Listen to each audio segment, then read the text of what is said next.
လမ်းခွဲခြင်းမှာဝမ်းမနေပါနဲ့တနေ့နေ့တစ်ချိန်ချိန်မှာလူတိုင်းဟာပြန်မစုံနိုင်တဲ့လမ်းခွဲခြင်းမျိုးနဲ့အပြီးပိုင်လမ်းခွဲကြရမှာပါထားသွားသူနဲ့ကြံရည်သူတန်ရောစီကြီးတဲ့သူဟာပူပြီးတော့ခံစားရတတ်ပါတယ်ကိုကမချားခဲ့ရင်တော့သူကထားသွားမှာပါသူကမထားခဲ့ရင်တော့ကိုကထားသွားရမှာပါဘဝဆိုတာဒီလိုပါပဲမျော်လင့်မထားတဲ့ကံကြမ္မာတွေကဆိုင်းမစင့်ပုံမစင့်ကိုထမ်းကိုရောက်လာတတ်ပါလေဝမ်းသာခြင်းတွေရောက်လာတတ်တယ်လို့ဝမ်းနေခြင်းတွေလည်းရောက်လာတတ်တာမို့လောကဓာတ်ကိုကြမ်းကြမ်းခိုင်းပြီးတော့တွန်းနိုင်မှုခွန်အားတွေငွေဖွားထားပါရှစ်တဲ့သူနဲ့လည်းခွဲရမယ်မုန်းတဲ့သူနဲ့လည်းခွဲရမယ်ခွဲခွာခြင်းဟာဘလူမျိုးပဲဖြစ်ဖြစ်ဥလောင်များရမှာပါချင်းမထားတဲ့ကံကြမ္မာက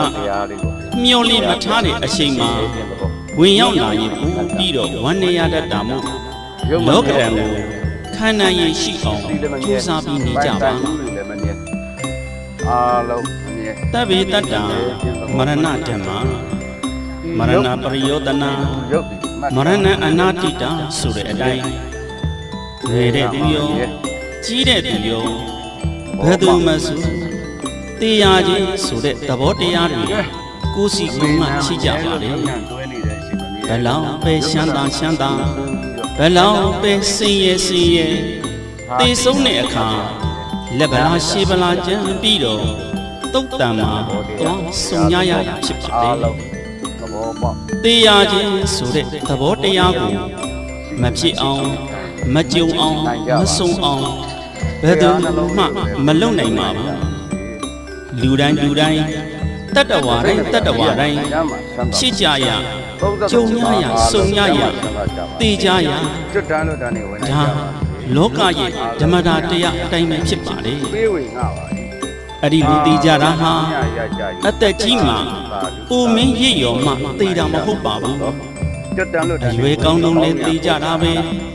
မွေးကင်းစလည်းသိတာပဲအမိဝမ်းထဲမှာလည်းသိကြတာပဲဘာကြောင့်ဒီလိုအရွယ်မရွေးသိကြတာလဲဆိုတော့ကျွန်တော်တို့ဥပမာအနေနဲ့ပြောရရင်ကိုထိန်တဲ့ပြုလုပ်ထားတဲ့မြေအိုးတွေလိုပါပဲဒီအိုးတွေထဲမှာမိမဖုတ်ရသေးတဲ့အစိမ့်သက်တဲ့အိုးတွေရှိတယ်လို့